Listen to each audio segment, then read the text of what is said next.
வணக்கம். நாலடியாரில் 26வது அதிகாரமாகிய அறிவு இன்மை என்ற அதிகாரத்தில் இப்பொழுது இருக்கிறோம். அறிவின்மையாவது நன்மை தீமைகளை பகுத்து உணரும் அறிவு இல்லாதிருத்தலாம். இவ்வதிகாரம் அத்தன்மையை விளக்கும் செயல்களை கூறுவது ஆகலின் இப்பெயர் பெற்றது. இவற்றை கூறுவதால் அறிவுடைமை சிறப்பு நன்கு உணர்த்தப்படும். முன் அதிகாரத்தில் உடன்பாட்டு முகத்தால் அறிவுடைமை சிறப்பித்து கூறப்பட்டது. இவ்வதிகாரத்தில் எதிர்மறை முகத்தால் அவ்வறிவுடைமை சிறப்பிக்கப்படுகின்றது. இங்கனம் இதுவும் அறிவுடைமையை குறித்தது ஆகலின் அந்த அதிகாரத்திற்கு பின் வைக்கப்பட்டது. இவ்வாறே திருக்குறளிலும் கல்வி என்னும் அதிகாரத்தின் பின் கல்லாமை என்னும் அதிகாரம் வைக்கப்பட்டிருத்தல் காண்க. பொருளை தீவினை விட்டு ஈட்டவும் காப்பாற்றவும் அனுபவிக்கவும் நல்ல வகையில் செலவிட்டு அறத்தை தேடிக்கொள்ளவும் அறிவுடைமை இன்றியமையாதது ஆகலின் அதை பற்றி கூறும் இந்த அதிகாரங்கள் இந்த பொருட்பாலில் சேர்க்கப்பட்டுள்ளன. இப்பொழுது அறிவின்மை அதிகாரத்தின் முதல் பாடல். நுண்ணுணர்வு இன்மை வறுமை அஃது உடைமை பண்ண பணைத்த பெருஞ்செல்வம் எண்ணுங்கால் பெண் அவாய் ஆண் இழந்த பேடி அணியாளோ கண் அவாத்தக்க கலம். அதாவது இந்த பாடலின் திரண்ட கருத்தை முதலில் தெரிந்து கொண்டு பிறகு பாடலுக்குள் செல்வோம்.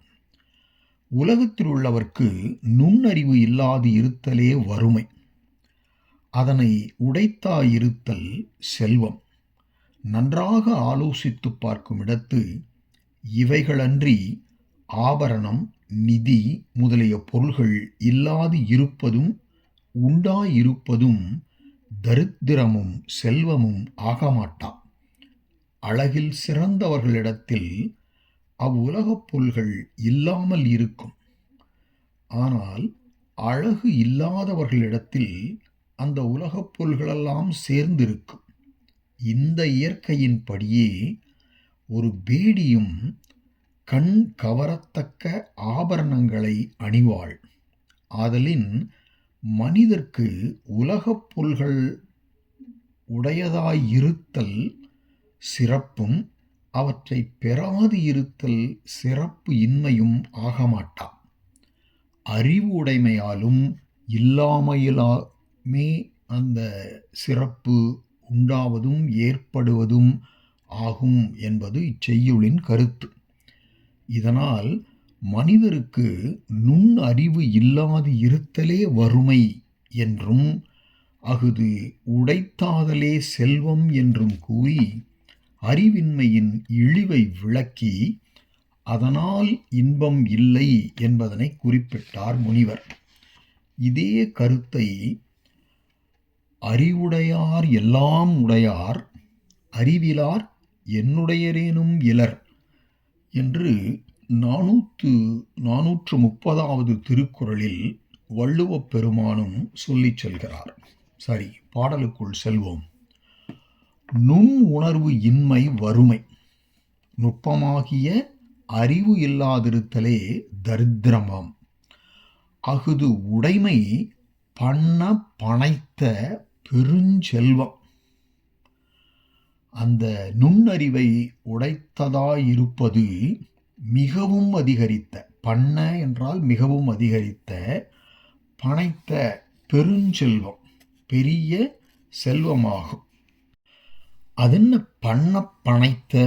அது மிகுதியை சிறப்பிக்க வந்த சொல் அடுக்கின் சிதைவு. சின்னஞ்சிறிய பெண்ணம்பெரிய என்பன போன்றது என கொள்க. அடுத்தது பாருங்க. எண்ணுங்கால் கண் அவாத்தக்க எண்ணுங்கால் பெண் அவா ஆண் இழந்த பேடி அணியாளோ அப்படின்னா, எண்ணுங்கால்னா நன்றாக சிந்தித்து பார்க்கும் இடத்து இவையன்றி இந்த ஆபரணம் நிதி முதலிய செல்வம் இல்லாது இருப்பதும் அஃது உண்டாயிருப்பதும் முறையே தரித்திரமும் செல்வமும் ஆகமாட்டா.